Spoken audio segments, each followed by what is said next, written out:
Srinagar police ने आज लश्कर तैयबा का एक इंटरस्टेट टेरर मॉड्यूल बस्ट किया है। बहुत बड़ी कामयाबी है सिक्योरिटी फोर्सेस के लिए।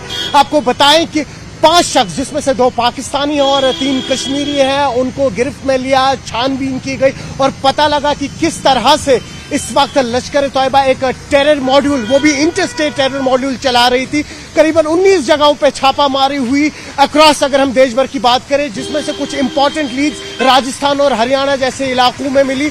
तो कुल मिला के बात करें, सामने पता लगा कि किस तरह से कुछ नेफेरियस एजेंडाज कैरी आउट किए जा रहे हैं। फिर भले ही वो फाइनेंशियल हेल्प हो या किसी भी तरीके की ग्राउंड पे हेल्प हो, वो ये लोग प्रोवाइड कर रहे थे। तो कुल मिला के बताएं आपको, एक बहुत बड़ी कामयाबी आज सिक्योरिटी फोर्सेस को हुई है। यहाँ पे श्रीनगर पुलिस ने आज लश्कर तैयबा का एक इंटरस्टेट टेरर मॉड्यूल बस्ट किया है। बहुत बड़ी कामयाबी है सिक्योरिटी फोर्सेस के लिए।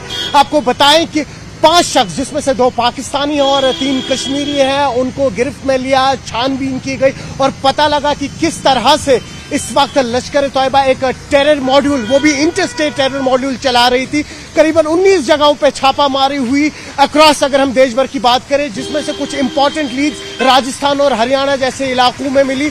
तो कुल मिला के बात करें, सामने पता लगा कि किस तरह से कुछ नेफेरियस एजेंडाज कैरी आउट किए जा रहे हैं। फिर भले ही वो फाइनेंशियल हेल्प हो या किसी भी तरीके की ग्राउंड पे हेल्प हो, वो ये लोग प्रोवाइड कर रहे थे। तो कुल मिला के बताएं आपको, एक बहुत बड़ी कामयाबी आज सिक्योरिटी फोर्सेस को हुई है। यहाँ पे न्यूज़ 18 के लिए आफाक शाह के साथ श्रीनगर से मैं सरोज कफील।